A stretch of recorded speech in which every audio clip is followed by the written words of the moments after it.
For millions of people, this book is an absolute lifeline. It was written almost a century ago, but it still holds the key to recovery from addiction for so many. So today, we're going to unplug the core ideas from the Alcoholics Anonymous Big Book and really dig into why its advice is still so incredibly powerful. Okay, so there's this old joke you hear in recovery circles, and it gets right to the heart of what we're talking about.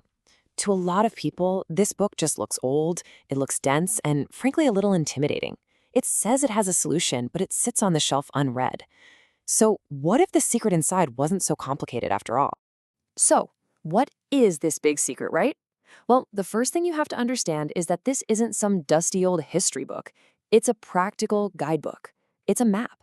The people who wrote it meant for it to be a crystal clear set of directions to get you from point A to point B on the road to recovery. But, to really get the solution, you gotta understand the problem as the book lays it out. And you have to remember, this was some seriously radical thinking back in the day.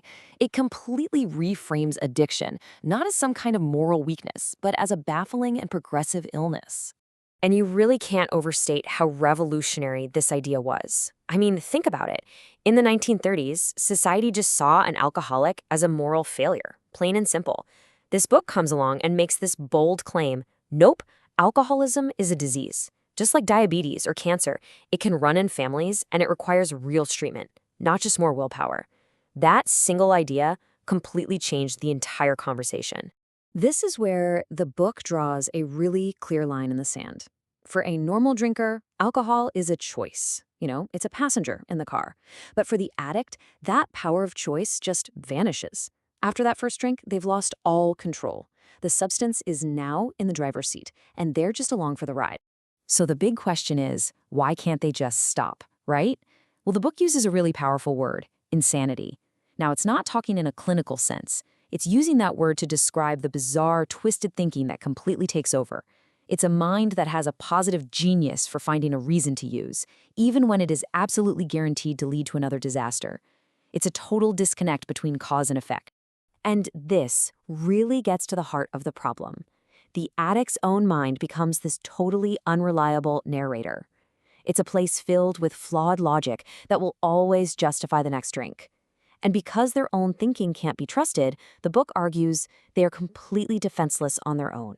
Okay, so if the problem is a mind you can't trust and a body that completely loses control, where on earth do you even start to look for a solution?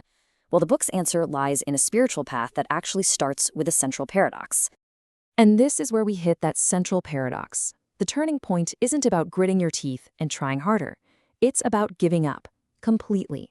It's that moment an addict finally admits, my own willpower and my best thinking have totally failed me.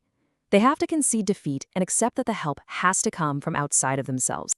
Okay, let's talk about the elephant in the room, because this is where a lot of people check out. But the book is actually super clear about this. It is not about religion.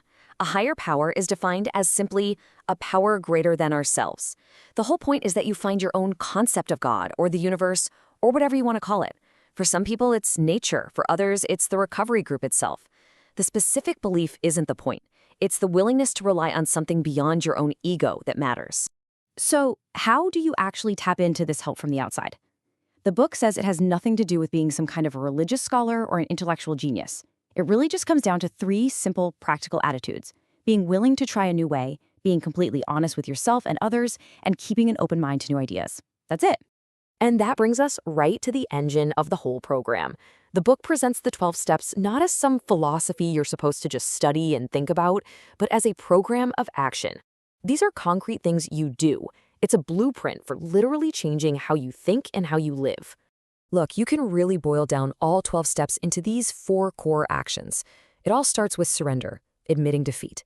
Then you find that source of strength outside of yourself.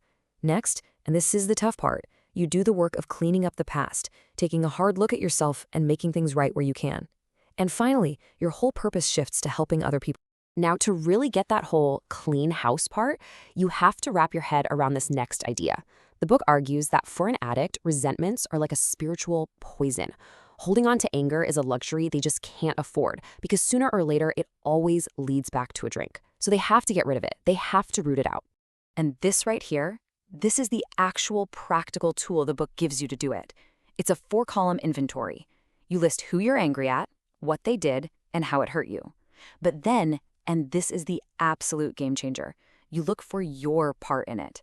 It completely shifts the focus from blaming other people to taking personal responsibility. It's all about cleaning up your side of the street. So after all that hard work, the surrendering, the house cleaning, the making amends, the book promises something pretty profound.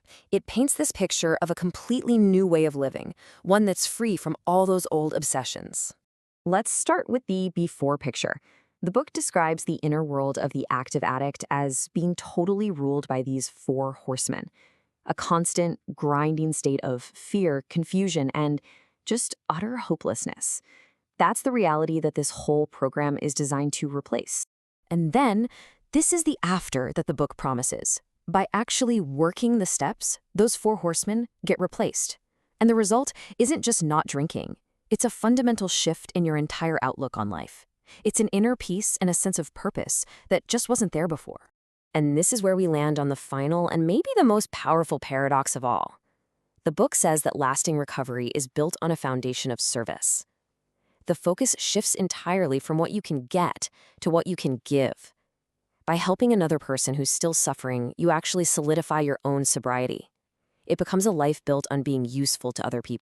So when you boil it all down, the secret hidden away in the big book, well, it's not really a secret at all, is it? It's a practical blueprint. It argues that for the addict, the real problem isn't the substance, it's a flawed design for living. And by replacing that old design with a new one built on honesty, surrender, and service, a totally different kind of life becomes possible. So the book's final provocative question isn't just for addicts, really, it's for all of us. What would your design for living look like?